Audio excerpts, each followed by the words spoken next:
My guest today is both a Grammy-nominated recording artist and a Billboard Music Video Award-winning filmmaker. Now, Steve Taylor began his career as a recording artist that has spanned decades and garnered him 2 Grammy nominations for Meltdown and Squint, and in the process, he made history as the only artist to twice win Billboard Music Video Awards for self-directed music videos. And Steve also fronted the MCA-signed alternative rock band Chagall Guevara, who were first introduced to the soundtrack of the movie Pump Up the Volume. Among his many credits as a music video director, his best known for Sixpence None The Richer's Kiss Me, and his filmmaker resume as a writer-director includes The Second Chance for Sony and Blue Like Jazz, which premiered at South by Southwest and won the 2013 Wilbur Award for Best Feature Film, joining past winners Schindler's List, Dead Man Walking, and The Help. Well, he's the producer of 2 upcoming feature films, Sun Moon for Sony Affirm and Sketch, starring 2-time Emmy winner Tony Hale for Arrested Development and Veep fame. And Sketch is the live-action 3D animated feature film, which is our topic of discussion today. So, ladies and gentlemen, let's welcome the multi-talented recording artist and filmmaker, Steve Taylor, and the new feature film, Sketch, to the show. Welcome, Steve. Thank you, Ward. Well, let me say this. I'm already ready, waiting on the sequel to Sketch. In my mind, this is an absolute hit movie if I ever saw one. So how did you get involved becoming the producer for Sketch? Well, my friend Seth Worley is the writer-director, and I first met Seth because on my first feature, called The Second Chance, it was starring the Christian singer Michael W. Smith, and I needed a big mega church auditorium for a key scene. And so the music pastor at that church, Brentwood Baptist outside of Nashville, arranged it. And then afterwards, he probably felt like I owed him a favor. So he gave me a DVD and he said, "Could you check out my son's short films? He's 19 years old and we think he's really good." And I'm thinking, okay, really, how good could he be as a 19-year-old filmmaker? And sure enough, the shorts were fantastic. And so I hired Seth to do second unit on that movie. And then on my next movie, Blue Like Jazz, and we collaborated on other projects, on a music video and some promos and a Kickstarter video. And he had me star in some of his short films. And he just impressed me as one of the best filmmakers I know. So he had a script that became Sketch. And he sent me the first half of the script probably 8 years ago. And I thought it was fantastic. And then he ended up moving out to California with his family to try to pursue working as a movie director. And he met Tony Hale, who is the star of Sketch. And we know him from Arrested Development and Veep and the voice of Forky in Toy Story. And I think they actually met at church. And so Tony was really into the project he was working on as well.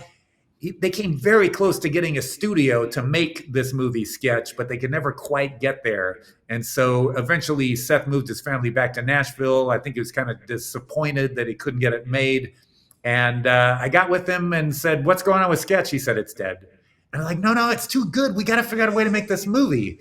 So he said, "Well, if you can find money for it, sure." I said, "Yeah, but we got to do it in a way that's scrappy and that's independent, and we'll figure out a way, but it's not going to be like a studio movie, right?"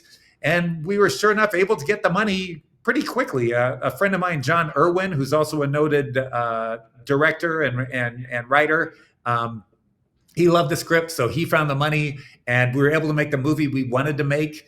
And what it came out was looks like a big budget epic movie that's needs to be seen on the big screen. So we're really excited about it. Well, yeah, because that's the thing about Sketch. Even though it's an independent film, it looks like a studio did it because, I have seen so much 3D animation live action.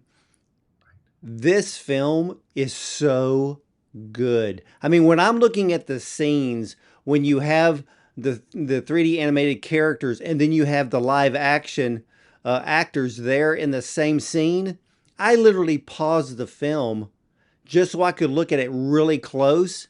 And this is absolutely spectacular. I mean, when people see this film, they're going to be amazed with the 3D animation because it doesn't look cheap, it doesn't look fake. It looks so seamless of it all working together. This is why I'm literally waiting for the sequel. So, ladies and gentlemen, when you get to see Sketch, you're going to be like me. You're going to fall in love with it. So, I loved it, Steve. Oh man, thank you, Ward.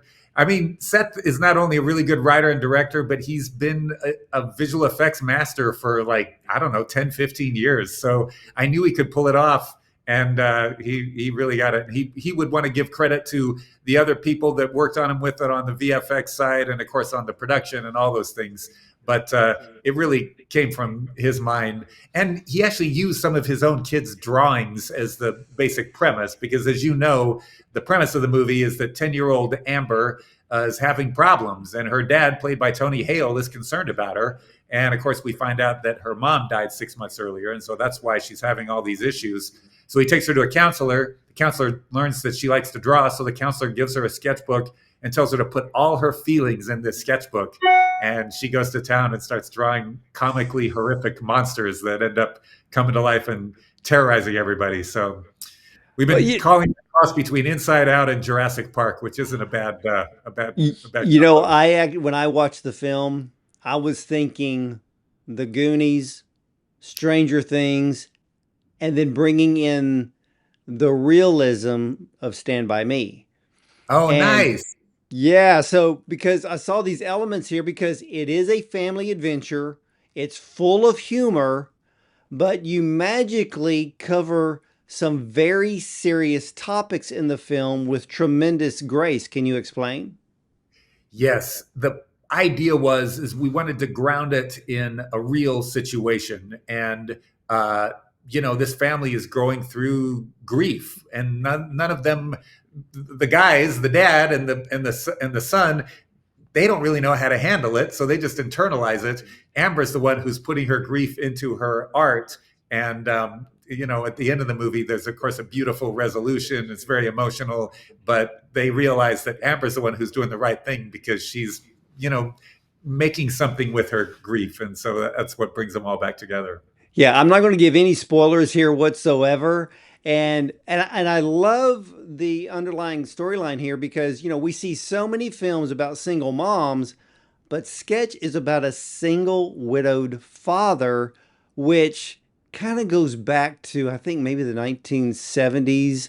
What was that movie called? And then it ended up being a TV series, Eddie's Father. Do you remember Oh, that? Courtship of Eddie's father. That's right. So we don't see too many of these storylines, but Right. it works so perfectly because Tony Hale is such an incredible actor. And, part of the storyline wasn't just the struggle the children were going through, but it was the father's thinking to help his children was actually the wrong approach, wasn't it? That's right. I love it, that character, because he's a really loving dad who's just trying to do the right thing, even though he doesn't always get it right. And so many of those movies, the dad is always bumbler and clueless. And in this case, Tony really brings a beautiful humanity to it. And this is his first starring role in a movie, and I just think he hit it out of the park. Oh my gosh, after watching the film, I can't think of anybody else that could have filled that role except Tony because Yeah. he he did it perfectly. He had the heart for it.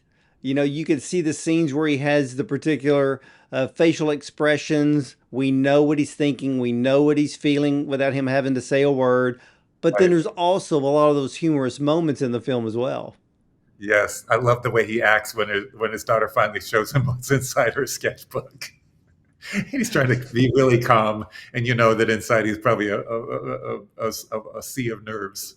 Well, he probably was thinking that Amber was a psychopath when he was looking at the drawings. Right? Yes. How did she get those? So what kind of lessons would we all learn from Tony Hale's character?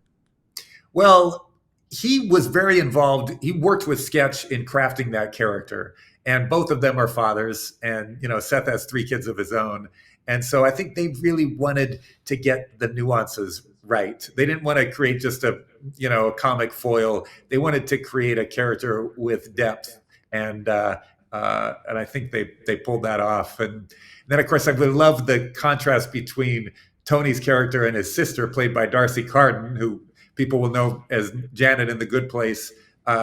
Watching those two go at it was like an acting class because they're always just kind of bickering back and forth, but they both, care. And yeah, I love watching those two go at it. Well, it was funny because the sister plays a major role in this film because she's the one that's actually bringing forth, I guess, enlightening Tony's character a bit and realize that what he did in the home was not the correct thing to do. Right. Yeah. Yeah. Tony's character is trying to do what he thinks is the right thing. And she's like, sorry, you're going at it wrong. Yeah, we always have to depend on the women to bring back the emotional aspect of life, and that's what we see in this film. Yes, that's right. And Steve, when you were saying earlier where Seth had a hard time getting this film made when he was out in Hollywood, I can't even imagine what the studio's mindset was because when I'm looking at the storyline, when I'm thinking about if some kid is making all of these drawing up these pictures in a notebook, every kid that I know, even including me, dreamed of maybe seeing some of your own personal characters come to life. Who would want to pass that storyline up? I mean, to me, I it's like Money in the Bank. I know. I do not understand how nobody picked this up before. I read the script, the final version, and it's like, how would anybody say no to this? I think maybe part of it was they didn't believe that he could pull it off. It was a first-time director. Maybe they didn't believe that the movie could be done. And the studios were looking at, tens of millions of dollars, but maybe they didn't think that he could really pull off that ambitious of visual effects. But I'm clueless as to why they didn't understand it.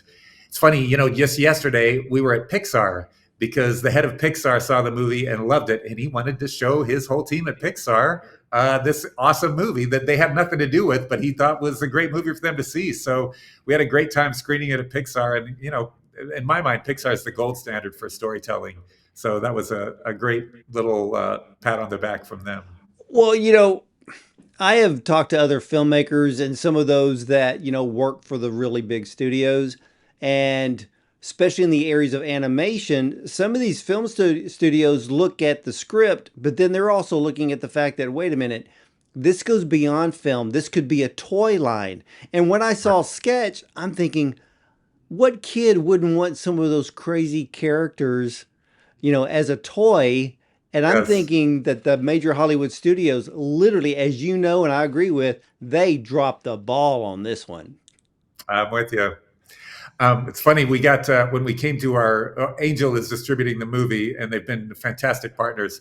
But the first meeting we had with them, we walked into their conference room, and it was covered with eiders from the movie. You can see those in the trailer, but they were everywhere, and it was just we just felt, well, we made the right call. This is the right home for us. Well, with the 3D animation, which was again incredible in Sketch, how was that achieved? Because one of my favorite scenes was the big blue monster looking inside Yes, the school bus. When right. I looked at that, I'm like, oh my gosh, this is incredible animation. Yes. Well, that's the thing is Seth had been doing VFX for in his short films for 15 years. In fact, he even had a show on YouTube called VFX and Chill, where he would interview other VFX artists. So it's just one of the things that he understood intuitively. And there were times where he was setting up a shot, and I'm thinking, wait, don't you need a green screen for this? Or like, how's this going to work? And man, he just knew stuff, and he got a great team together to help make it happen. Wow. Did he go with a particular animated studio to create the characters or make them come to life? Yes, it was a mix. So some of them were based on his kids' drawings. Some of them were based on his drawings, trying to mimic what a kid would do. Um, and then he worked with a couple different effects houses. One of them was in Nashville. I think one was in Vancouver, and one was in Australia. And there were some others involved as well. And just worked with them to create it. He would, of course, have the final approval, but everybody who worked on it just got really into it. And it's different. you can work with people and you can get the sense that they're kind of phoning it in, and then you work with people and wow, they really love this movie. And pretty much everybody that worked on this was doing it as a labor of love because they love the movie. Well, I was extremely impressed. And how was the film cast? Because of course, Tony Hale was a part of this project, I guess, basically from the very beginning. How were the kids cast? Because I don't think you could have casted any better with those three, the brother, the sister, and then the crazy little friend. He reminded me, this is why I said Stand By Me, because he reminded me of Corey Feldman's character in Stand By Me, because you're kind of like, Agree. huh?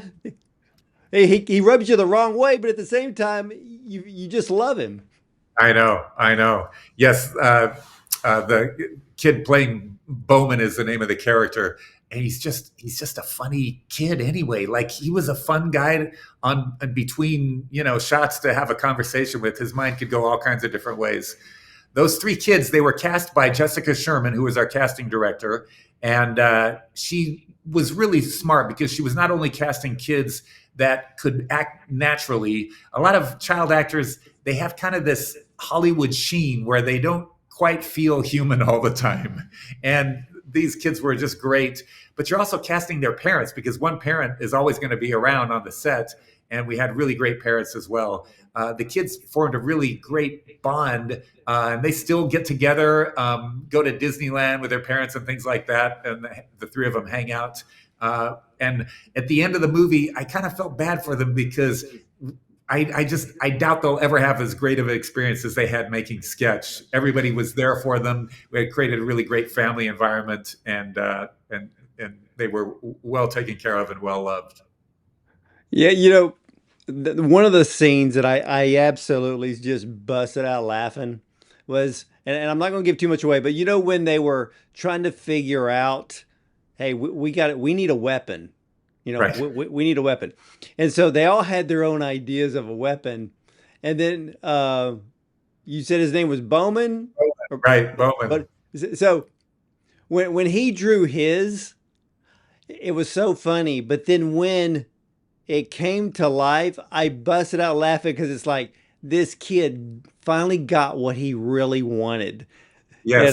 And so and then what he does with it is just so hilarious that I just loved every single character in this film.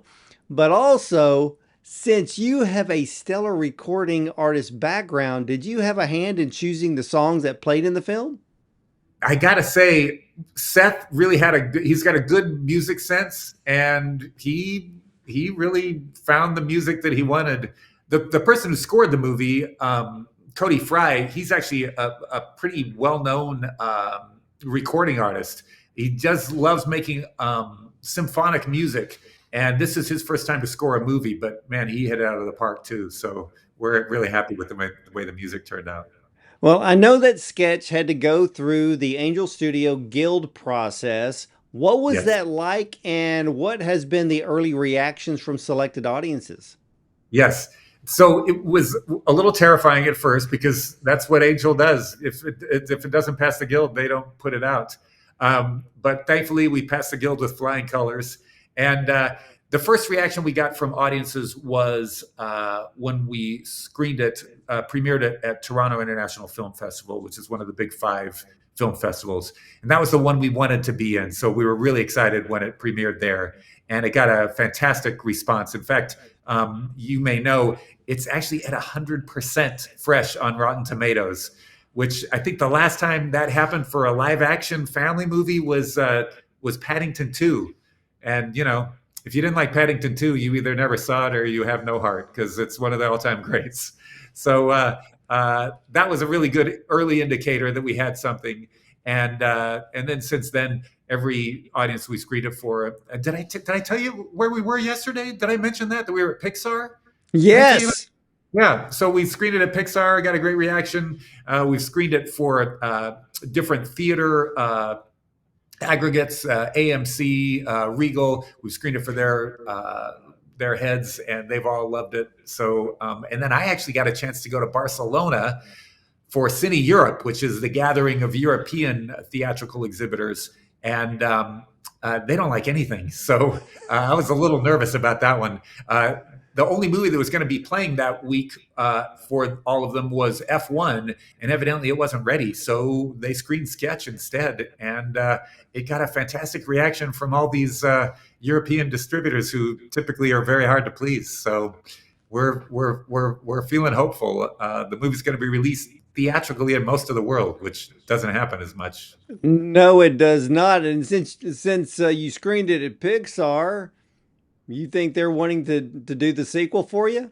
Well, I don't know. I don't know if I don't think they've ever done a live action movie, so that might be a stretch. But we definitely made some friends there. Well, this film is again, this film is so good.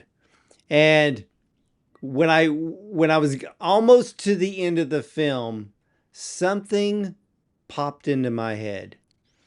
This is being, Angel Studios is the distributor for Sketch. And when I saw the film, I actually had a smile on my face because this film actually goes outside their normal realm of faith-based movies. This is Right. a full-fledged family adventure film, and that must, that must make you and the rest of the team feel good because it's actually kind of a test, I guess, for Angel. Yes. Yeah. I think they felt like they would love.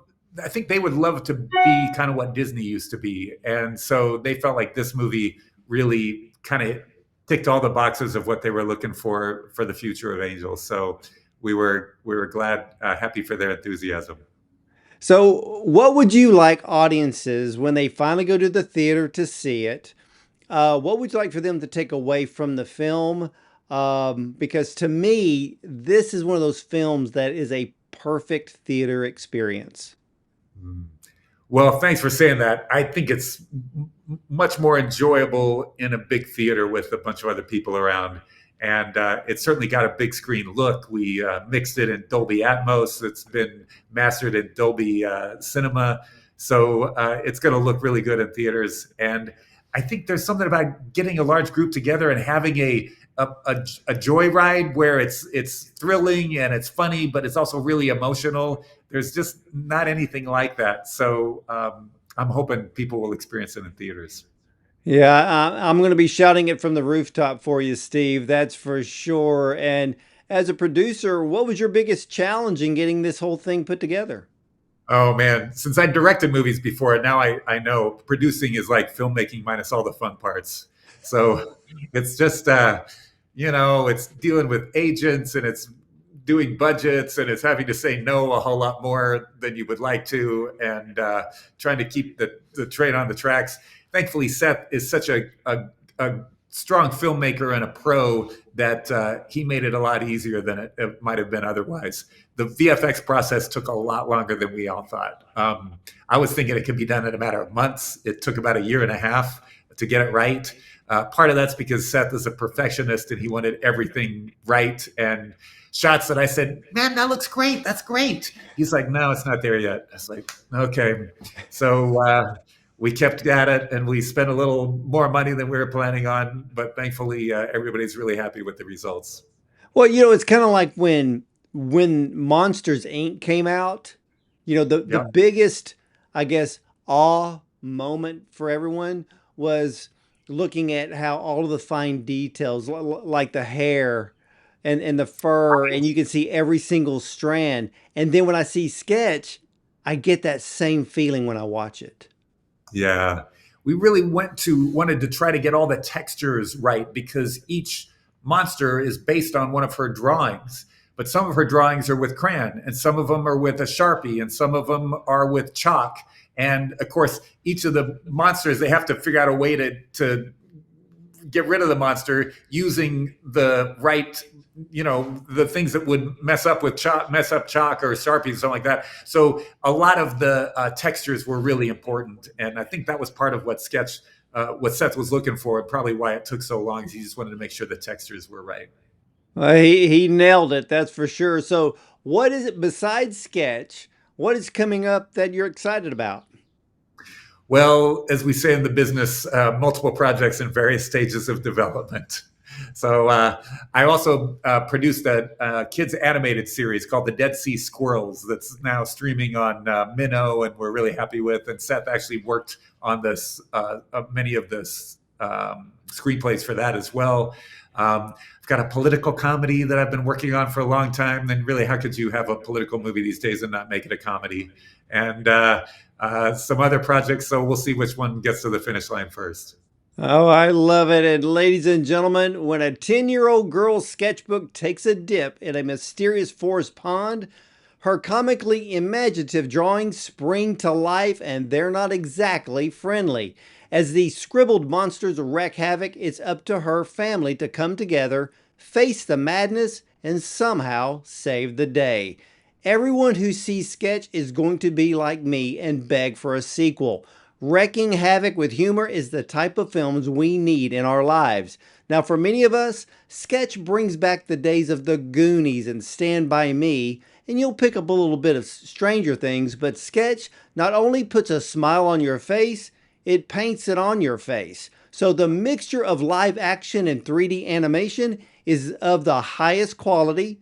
The cast with Tony Hale and Darcy Carden and the band of Bianca Bell and Hugh Lawrence and Callan Cox are the perfect trio to help us relive our imaginations when we were children. Come on, how many of you dreamed of your drawings and doodles would come to life?